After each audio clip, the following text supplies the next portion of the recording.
திருச்சிற்றம்பலம். தென்னாருடைய சிவனை போற்றி, இந்நாட்டவருக்கும் இறைவா போற்றி. அனைவருக்கும் வணக்கம். மகர ராசிக்குண்டான டிசம்பர் மாத பலன்கள் எப்படி இருக்கும் அப்படிங்கிறத பார்க்கலாம்.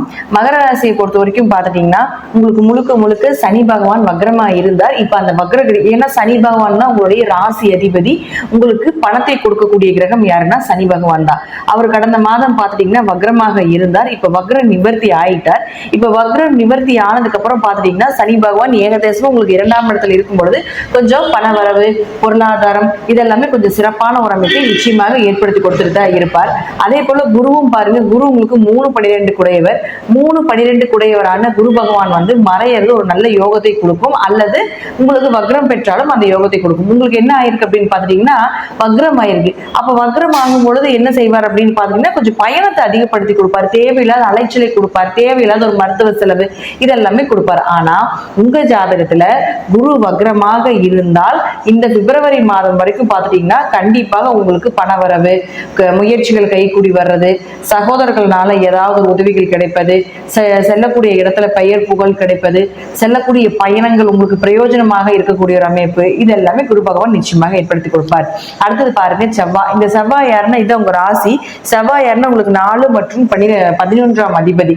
இந்த செவ்வாய் அப்படின்னு சொல்லக்கூடியவர் நீசமாகிறார். பொதுவா மகர ராசிக்கு ஆரோக்கியம், வீடு, மனை, சொத்து சுகங்கள், வண்டி வாகன யோகங்கள், லாபங்கள், அதிக ஆசைகள், அதீத லாபங்கள் இதெல்லாமே கொடுக்கறது வந்து உங்களுக்கு செவ்வாய் தான். இந்த செவ்வாய் போய் உங்களுக்கு நீசமாகுது. இருப்பினும் உங்க ராசியை நேரடியாக பார்க்கிறார். பொதுவா நீசம்னா வலு இழந்து விட்டார் அப்படிங்கிற அமைப்பு உண்டு. அப்ப என்ன செய்வார், உங்களுக்கு நிச்சயமாக ஆரோக்கிய குறைபாடோ மருத்துவ செலவுகள் கொடுத்திருப்பாரு. அதே போல அம்மாவுக்கு உங்களுக்கு ஏதாவது ஒரு கருத்து வேறுபாடுகள் இதெல்லாமே கொடுத்துட்டு இருந்திருப்பாரு. வீட்டுல ஒரு நிம்மதி இல்லை, மனசே சரியில்லைங்க. ஏன்னா 4ஆம் இடம் தான் மனசு நிம்மதியை சொல்லக்கூடிய ஒரு இடம். அப்ப அவர் நீசமாகும்போது மனசே சரியில்லைங்க, என்ன நடக்குது ஏது நடக்குது, அடுத்து நம்ம வாழ்க்கையே இப்படி போயிருமா அப்படிங்கிற எண்ணத்தை எல்லாமே ஏற்படுத்தி கொடுத்துருவாரு. அதே போல எதிர்பார்த்த லாபங்களும் கிடைக்காம இருக்கிறதுக்கு உண்டான வாய்ப்பையும் இந்த செவ்வாய் ஏற்படுத்தி கொடுப்பார். பயப்பட வேண்டிய அவசியங்கள் கிடையாது. டிசம்பர் மாதம் 6ஆம் தேதிக்கு மேல செவ்வாய் இங்கதான் இருப்பார், ஆனா வக்ரத்துல இருப்பார். ஜோதிட நூல்கள்ல ஜோதிட இதுல பாத்துட்டீங்கன்னா கொஞ்சம் சில ரூல்ஸ்கள்லாம் இருக்கு. எப்படி அப்படின்னா செவ்வாய் அப்படின்னு சொல்லக்கூடியவர் நீசம் பெற்றாலும் வக்ரமானால் உச்ச பலனை அடையும். எந்த கிரகம் நீசமாகி வக்ரமாகும் பொழுது உச்சத்தை அடைவார், உச்ச பலனை கொடுப்பார் அப்படிங்கறது அமைப்பு. அப்போ இந்த 6ஆம் தேதிக்கு மேல செவ்வாயானவர் கண்டிப்பாக உங்களுக்கு உச்சத்தை அடையக்கூடிய ஒரு இடத்துலதான் இருக்கார். அப்போ வீடு, மனை, ஒரு நிம்மதியா இருக்கக்கூடிய ஒரு அமைப்பு, வண்டி வாகனத்தினால ஒரு யோகங்கள், இத்தனை நாள் இருந்தது ஒரு மன கஷ்டங்கள் விலகிறது, எதிர்பார்த்த லாபங்கள் கிடைப்பது. எது செஞ்சாலும் இந்த கடைசி மாசத்துல பாத்தீங்கன்னா பெருசா லாபம் கிடைச்சிருக்காது மகரத்துக்கு. இப்ப இந்த செவ்வாய் வக்ரமாகக்கூடிய காலகட்டங்களில் கண்டிப்பாக நல்ல லாபங்கள் எதிர்பார்ப்பது இதெல்லாமே இந்த மாதம் நடக்கும். அதுவும் 6ஆம் தேதிக்கு மேல. அடுத்தது சுக்கிரன். சுக்கிரன் யாருன்னா உங்களுக்கு 5 மற்றும் 10ஆம் அதிபதி. உங்களுக்கு தொழில் வேணும், உங்களுடைய குழந்தைகள், உங்களுடைய கர்மஸ்தானம், உங்களுடைய கர்மாவை கழிக்கக்கூடிய ஒரு அமைப்பு, குழந்தை, குடும்ப ஒற்றுமை, உங்களுடைய அதிர்ஷ்டம் இது எல்லாமே சுக்கிரன் தான் கொடுப்பாரு. உங்க இந்த பிறவில இவரு இதற்காகத்தான் வந்திருக்காரு உங்க ஜாதகத்துல. இது வந்து நீங்க லக்ன ரீதியாக எடுத்தீங்கன்னா அக்யூரேட்டா இருக்கும். ராசி ரீதியா இருக்கும்போது கண்டிப்பாக உங்களுக்கு இது ஓரளவுக்கு பலனை நிச்சயமாக 80% கொடுக்கும். அப்போ கோச்சாரப்படி பார்க்கும்பொழுது சுக்கிரனானவர் உங்க ராசிக்குள்ளேயே இருக்கிறார். சுகபோக வாழ்க்கையை கொடுக்கக்கூடிய ஒரு இடத்தில் இருக்கிறார். சுக்கிரனால இயற்கையாகவே சுகபோக வாழ்க்கை. ராசி லக்னம்னா நீங்க, அப்போ உங்களுக்கு ஒரு நல்ல சுகபோக வாழ்க்கை அப்படிங்கிறது கிடைக்கும். அப்ப 5 குடைவராக இருக்கும் பொழுது உங்களுக்கு இந்த மாதம் ஒரு அதிர்ஷ்டமான மாதமாக இருக்கும். ஜாதகத்துல எவ்வளவுதான் யோகங்கள் இருந்தாலும் 5ஆம் இடம் அப்படின்னு சொல்லக்கூடிய ஒரு இடம் வலுக்கணும். ஏன்னா அதுதான் பூர்வ புண்ணிய ஸ்தானம் சொல்றோம். நீங்க வாங்கிட்டு வந்தது என்ன நல்ல புண்ணியத்தை கொடுக்கக்கூடிய ஒரு அமைப்பு தான் 5ஆம் இடம். அப்ப அந்த 5ஆம் இடத்து அதிபதி வருடத்திற்கு ஒரு முறை மட்டுமே லக்னத்துக்கு வருவார். இது வந்து இந்த மாசம் மட்டும்தான் நடக்கும். அதுவும் வருஷத்துக்கு ஒரு முறை மட்டும்தான். அந்த 1 மாத காலங்கள் சுக்கிரன் இங்க தான் இருப்பார். அதை பயன்படுத்திக்கோங்க.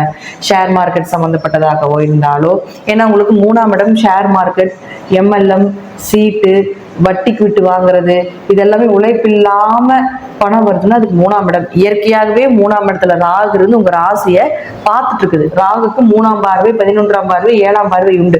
அப்ப 3ஆம் பார்வையாக உங்களுக்கு சுக்கிரனை பார்த்துட்டு இருக்குது. ராகு சுக்கிரன் சேர்க்கை, அதீத பணம், மகாலட்சுமி கடாட்சம்.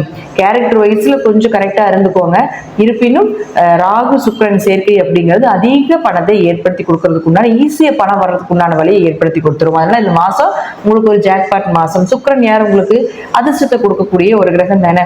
அப்ப அவங்களுடைய ராசிக்குள்ளேயே போடும் பொழுது இந்த மாதம் நீங்க எதிர்பார்த்த விஷயத்தை விட பல மடங்கான யோகத்தை கண்டிப்பாக இந்த சுக்கிரன் மூலம் அனுபவித்து நீங்க தீரணும். அப்ப அவரே 10ஆம் அதிபதியாகி உங்களுக்கு ராசிக்குள்ள நிற்கும் பொழுது கண்டிப்பாக தொழில் வளர்ச்சி உண்டு. சொந்த தொழில் பண்ணிட்டு இருந்தீங்கன்னா மிகப்பெரிய வளர்ச்சி அப்படிங்கிறது நிச்சயமாக எதிர்பார்க்கப்படலாம். ஜாதகத்துல தசாபுத்தி மட்டும் நல்லா இருந்தா பெரிய தொழில், பெரிய பெரிய பிரான்ச்சஸ், ஒரு இடத்துல இருந்து இன்னொரு இடமாற்றம் பண்ணது, அது தொழிலே இன்னொரு தொழில் மாற்றி பண்றது, இதெல்லாமே நிச்சயமாக ஏற்படுத்தி கொடுப்பார். அது மட்டும் இல்லாம அவர் உங்களுடைய கர்மஸ்தானாதிபதி, பதவியை கொடுக்கக்கூடிய ஒரு கிரகம். அப்ப பதவியை கொடுக்கக்கூடிய ஒரு கிரகம் லக்னத்துக்கு ஏறும் பொழுது, ராசிக்கு வரும் பொழுது, லக்னம் ராசி இது ரெண்டுக்குமே குறிக்கும். அப்படி வரும் பொழுது ஏதாவது ஒரு உயர் பதவி, ப்ரமோஷன் சார்ந்தது, டிரான்ஸ்பர் சம்பந்தப்பட்டது, ஒரு இடம் விட்டு ஒரு இடத்த மாத்தலாம், தொழிலுக்காக குடும்பத்துக்காக அப்படின்னு இருந்தீங்கன்னா நிச்சயமாக அதை இந்த மாதம் மூவ் பண்ணீங்கன்னா அது உங்களுக்கு நடக்கிறதுக்கு உண்டான வாய்ப்புகள் உண்டு. அடுத்தது புதன். இந்த புதன் அப்படிங்கிறவர், ஏன்னா 5ஆம் அதிபதி சுக்கிரன் லக்னத்தில் இருக்கும்போது குழந்தைகளால கூட உங்களுக்கு அதிர்ஷ்டம் ஏற்படலாம். குழந்தைகளுக்கு ஒரு வேலை நல்ல நேரம் நடந்துட்டு இருந்தாலும் அது உங்களுக்கு வேலை செய்யறதுக்கு உண்டான வாய்ப்புகளும் ஏற்படுத்தி கொடுப்பார். அடுத்தது புதன். இந்த புதன் அப்படின்னு சொல்லக்கூடிய இருப்பாரு உங்க ராசிக்கு 6 மற்றும் 9ஆம் அதிபதி. இந்த 6 மற்றும் 9ஆம் அதிபதி அப்படின்னு சொல்லக்கூடிய 9னா பாக்கியஸ்தானம்னு சொல்லுவோம். இப்போ 9ஆம் அதிபதினு சொல்லக்கூடிய புதன் உங்களுடைய ராசிக்கு 11ஆம் வீட்டுல நிற்கிறார். பொதுவா லாபஸ்தானாதிபதி 11ல் இருந்தாலோ அல்லது உங்களுக்கு 9ஆம் அதிபதி 11ல் இருந்தாலோ கண்டிப்பாக லாபங்கள் அதிகமாக கிடைக்கும். அப்பா மூலமாக வருமானங்கள் உண்டு. உங்களுடைய பூர்வ கர்மா மூலமாக உங்களுக்கு நல்ல பலனை அனுபவிக்கக்கூடிய அமைப்பு இந்த மாதம் இருக்கு அப்படிங்கிறதுல மாற்றம் இல்லை.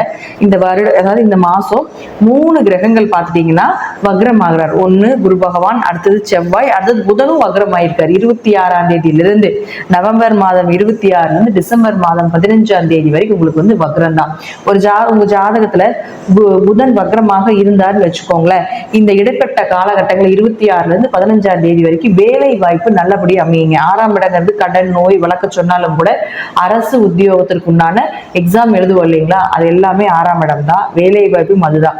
உங்க ஜாதகத்துல வக்ரமாக இருந்தால் நவம்பர் மாதம் 26ஆம் தேதிக்கு மேல கண்டிப்பாக நல்ல வேலை கிடைப்பதற்கு, நீங்க எதிர்பார்த்த வேலை கிடைப்பதற்கு உண்டான வாய்ப்புகள். 9ஆம் இடங்கிறது வெளிநாடு, வெளி தேசம் சொல்லக்கூடிய ஒரு இடம். படிப்புங்கிறது 9ஆம் இடம் தான், உயர்கல்வி. அப்ப நீங்க எதிர்பார்த்தபடி வெளிநாடு, வெளியூர் போகக்கூடிய ஒரு அமைப்பு, வெளி தேசம், இந்த மாதிரி நீங்க சொந்த இடத்தை பூர்வீகத்தை விட்டு வெளியே போய் வாழக்கூடிய ஒரு அமைப்பு இருந்ததுன்னா இந்த மாதத்தை பயன்படுத்திக்கோங்க. நல்ல நீங்க எதிர்பார்த்தது மாதிரி கிடைக்கும் அப்படிங்கிறது உண்மை. அது புதன் உங்களுக்கு வக்ரமாக இருந்தால். ஒருவேளை வக்ரமாக இல்லைன்னா இது எல்லாமே 15ஆம் தேதிக்கு மேல மாற்றிக்கோங்க. வக்ரமாக இருந்தால் 15ஆம் தேதிக்கு முன்னாடி, வக்ரம் இல்லைன்னா 15ஆம் தேதிக்கு பின்னாடி. இதை மட்டும் நீங்க பார்த்து செஞ்சீங்கன்னா நிச்சயமாக இந்த மாதம் உங்களுக்கு ஒரு நல்ல அமைப்புல இருக்குது. ஏன்னா 11ல ஒரு கிரகமாவது இருக்கணும்னு சொல்லுவோம். கடைசிக்கு மாந்தியா நாங்க வந்து உட்காரணுங்க அப்படின்னு நம்ம சொல்லுவோம். இப்ப பாருங்க, உங்களுக்கு 11ல 8ஆம் அதிபதினு சொல்லக்கூடிய சூரியனும் உட்கார்ந்துருக்காருல 15ஆம் தேதி வரைக்கும். அப்ப எப்படி இருப்பாரு உங்களுக்கு? 8, 11 தொடர்பு விபரீத ராஜயோகம். அப்ப மகர ராசிக்காரங்க லாட்டரி யோகம், ஷேர் மார்க்கெட் யோகம், சீட்டு பணம், வட்டி பணம், இதெல்லாம் இந்த மாசம் உங்களுக்கு வந்து நல்லா கை நிறைய வர்றதுக்குண்டான வாய்ப்புகளை ஏற்படுத்தி கொடுக்கும். அப்போ உங்களுக்கு 11ஆம் இடத்துல 2 கிரகம் இருக்காரு இல்லையா, புதனும் இருக்கார், சூரியனும் இருக்காரு இல்லையா. சூரியன் விபரீத ராஜயோகத்தை கொடுக்கக்கூடிய ஒரு கிரகம் 15ஆம் தேதி வரைக்கும் அங்க இருக்கார். இப்ப 15ஆம் தேதிக்கு மேல 12க்கு போயிடுவார். 15ஆம் தேதிக்கு மேல 12க்கு போனாலும் உங்களுக்கு 10ஆம் அதிபதி நல்லா இருக்கிறதுனால தொழில் இருக்கும், பொருளாதாரம் உண்டு, பணவரம் உண்டு, கொஞ்சம் விரயங்களும் உண்டுன்னு சொல்லுது. அல்லது மருத்துவ செலவுகள், தீர்த்த யாத்திரை, கோவில் வழிபாடு, ஆன்மீக செலவுகள், இதெல்லாமே 12 அதையும் கொடுப்பதற்குண்டான வாய்ப்பையும் இந்த சூரியன் இங்க இருந்து 15ஆம் தேதிக்கு மேல தாண்டும் பொழுது நிச்சயமாக ஏற்படுத்தி கொடுப்பார். பொதுவா மகர ராசியை பொறுத்த வரைக்கும் பார்த்துட்டீங்கன்னா இந்த மாதம் மிகப்பெரிய ஜாக்பாட் மாதமா இருக்கு. பயன்படுத்திக்கோங்க. உங்க ஜாதகத்துல குரு வக்ரம், செவ்வாய் வக்ரம், புதன் வக்ரமாக இருந்தால் நீங்க நினைச்சதை விட மிகப்பெரிய பிரம்மாண்ட யோகத்தை மகர ராசிக்கு இந்த மாதம் நிச்சயமாக நடக்கும் அப்படிங்கிறதுல மாற்றம் இல்லை. நன்றி. இன்னும் ஒரு நல்ல பதிவில் சந்திக்கலாம். திருச்சிற்றம்பலம், தில்லையம்பலம், ஸ்ரீ நரசிம்மர் திருடிகளை சரணம்.